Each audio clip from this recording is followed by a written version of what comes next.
శిక్ష అమలు చేస్తే నాకు వచ్చేది ఏమున్నదయ్యా అంటే, మొదటగా ఏం జరుగుతుందో తెలుసా?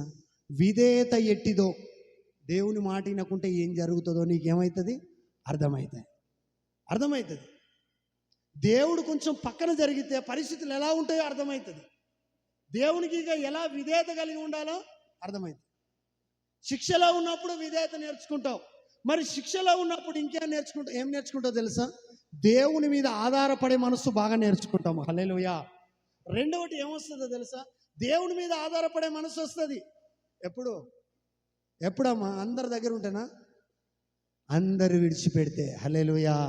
అందరు వదిలిపెట్టేసి మనల్ని ఏకాకి చేసినప్పుడు మనం బాధపడవద్దు. ఏం చేయాలి తెలుసా? ఆ ఏకాకిగా ఒంటరి చేసినప్పుడు, అందరూ వదిలిపెట్టేసి, నిన్ను ఒంటరిగా వదిలిపెట్టేసి, నీ అప్పులువో, నీ సమస్యలువో, నీ పిల్లలువో, నీ చదువువో, నీకు వ్యవస్థవో, నీ ఉద్యోగం పోని, నీ వ్యాపారంలో లాస్ వస్తే మాకేం పని అని అందరు వదిలిపెడితే రియల్లీ నువ్వేం చేయాలి తెలుసా? ఓకే, థ్యాంక్ యూ గాడ్, ఈ యొక్క సమయంలో కూడా నేనేం నేర్చుకోవాలి? హల్లెలూయా. ఏమి నేర్చుకోవాలి తెలుసా? దేవుని మీద ఆధారపడడం నీకు నేర్చుకోవాలా? హల్లెలూయా.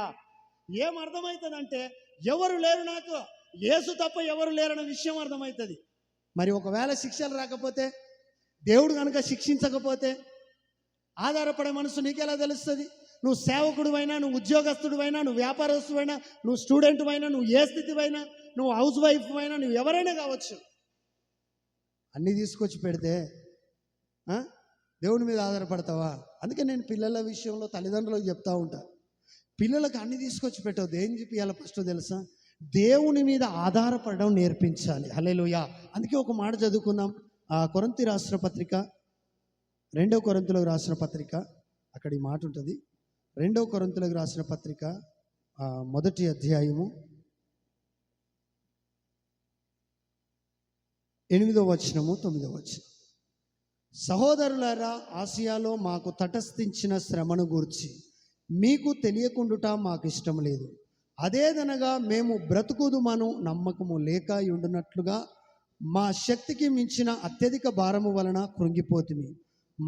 మరియు మృతులను లేపు దేవుని యందే గాని మా యందే మేము నమ్మిక ఉంచకుండునట్లు మరణమగుదుమను నిశ్చయముగా మా మట్టుకు మాకు కలిగి ఉండేను. హల్లెలూయా. ఎంతగా వచ్చేసిందంటే, ఎప్పుడు దేవుని మీద ఆధారపడుతున్నారు వీళ్ళు? చచ్చిపోతామేమో అనే పరిస్థితులు ఏర్పడ్డాయి. హల్లెలూయా. శ్రమలు తటస్థించినాయి, చుట్టూ గట్టు కట్టి ముట్టడేసినట్టు అయిపోయింది. హల్లెలూయా. అయినప్పుడు వాళ్ళు ఎవరి మీద ఏమర్థమవుతున్నది? వాళ్ళకు ఎవరు లేరు, చుట్టుపక్కల సహాయం చేసే వాళ్ళు ఎవరు లేరు, ఆర్థిక సహాయం చేసే వాళ్ళు ఎవరు లేరు, మాట సహాయం చేసే వాళ్ళు ఎవరు లేరు, బలపరిచే వాళ్ళు ఎవరు లేరు. అప్పుడు ఎవరు గుర్తొస్తారు? దేవుడు గుర్తొస్తాడు. హల్లెలూయా. ఒకవేళ ఈ శిక్షలో కనుక మనిషిని దేవుడు రన్ చేయకపోతే, ఈ దారిలో కనుక మనిషిని తీసుకుపోకపోతే, మనిషికి దేవుని మీద ఆధారపడడం అనేది తెలియదు. మనిషికి దేవుని మీద ఆధారపడే విషయం తెలియదు. ఎప్పుడైతే మునిగిపోతూ ఉంటాడో, ఎప్పుడైతే కఠిన సమస్యలకు అప్పగించబడతాడో, అప్పుడు ఏం చేస్తూ ఉంటాడు? దేవుని వైపు ఏం పాట పాడతాడు తెలుసా? అప్పుడు ఆకాశం వైపు నేను చూస్తున్నా. మరి అప్పటిదాకా ఎవరి వైపు చూస్తాడు? ఇరుగు పొరుగు వాళ్ళ వైపు చూస్తాడు, డబ్బులు ఉన్నోని వైపు చూస్తాడు, బంధువుల వైపు చూస్తాడు, స్నేహితుల వైపు చూస్తాడు, బాగా చదువుకున్న వాళ్ళ వైపు చూస్తాడు, బాగా జీవితంలో రాణించిన వాళ్ళ వైపు చూస్తాడు. అందరికంటే ఎక్కువగా రాణించిన వాడు ప్రభు అయిన యేసుక్రీస్తు. హల్లెలూయా. కాబట్టి నిజమైన హీరో కదా, మరణాన్ని జయించిన వాడు కదా, ఆయన వైపు చూస్తే మరణాన్ని సైతము ఆయన ముళ్ళును విరిచేసిన వాడు కదా. మరి నా మరణ సమయాలలో, నా దుఃఖ సమయాలలో నేను దేవుని మీద ఆధారపడాలి కదా అనే విషయాన్ని మనకు గుర్తు చేయడం కోసము దేవుడు కొన్ని సందర్భాలలో ఆయా శిక్షలు, ఆయా శోధనలు, బలహీనతల గుండా దేవుడు మనల్ని నడిపిస్తూ ఉంటాడు. హల్లెలూయా. ఎప్పుడు బలంగానే ఉంచితే దేవుని మీద ఆధారపడడం తెలియదు.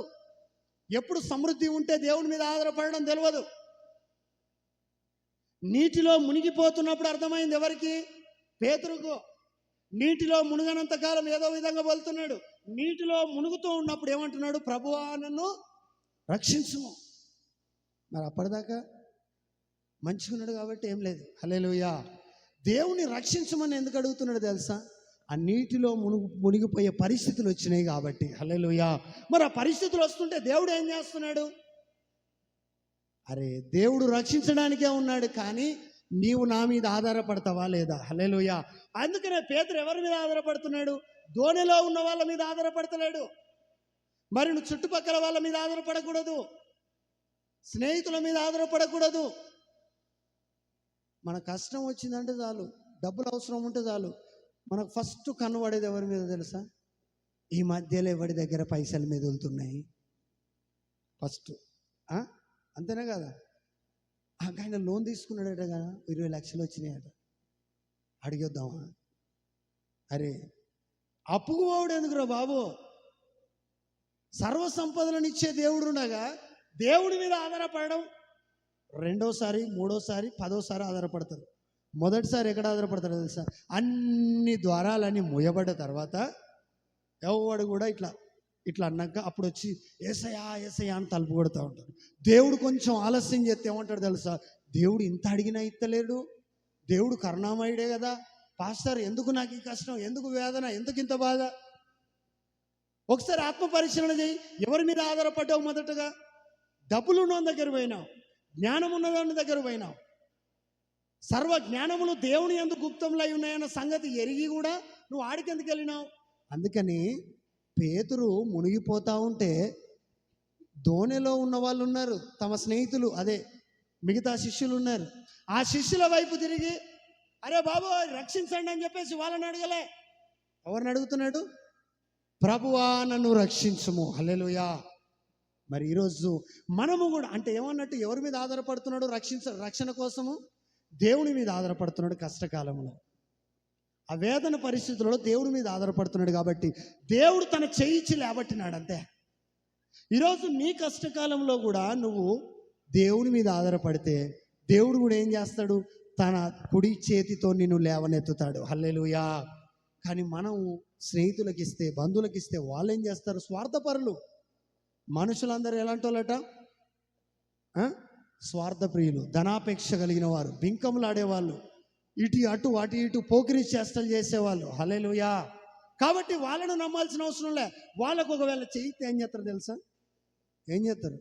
ఇటు లేవట్టినట్టు లేవట్టుకుంటా బట్టలను కనుక నీళ్ళల్లా ఏం చేసినట్టు జాడిచ్చినట్టు జాడిస్తారు, పానం పోయినాక లేపుతారు. హల్లెలూయా. చచ్చిండారా? చచ్చిండు, దేవుని స్తోత్రం అని కూడా లేవడతారు అప్పుడు. హల్లెలూయా. మనుషులకున్న లక్షణం ఇది.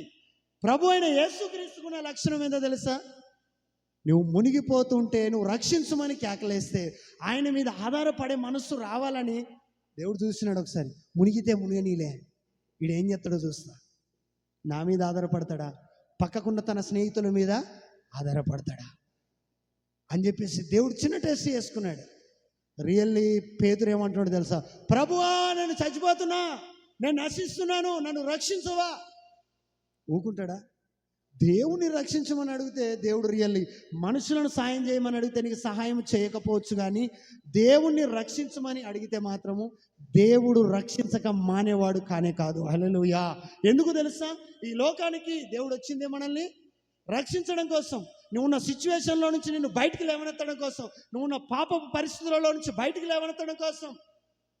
ఈ విషయాన్ని నువ్వు గమనించాలి. ఏం నేర్చుకోవాలా? ఈ శోధనలో ఉన్నప్పుడు ఏం నేర్చుకోవాలా? దేవుని మీద ఆధారపడడం నేర్చుకోవాలి. హల్లెలూయా. శిక్షను అనుభవిస్తున్న ఏదోలే 10 ఏళ్ళు జైలు శిక్షనట, 10 సంవత్సరాలు ఎప్పుడైతుందా ఇంటికి పోదామని కాదు. ఈ 10 సంవత్సరాలల్లా వాడు ఎంత నేర్చుకోవాలో అంత నేర్చుకుంటే రియల్లీ బయటికి పోయిన తర్వాత ప్రయోజకుడు అయిపోతాడు. హల్లెలూయా.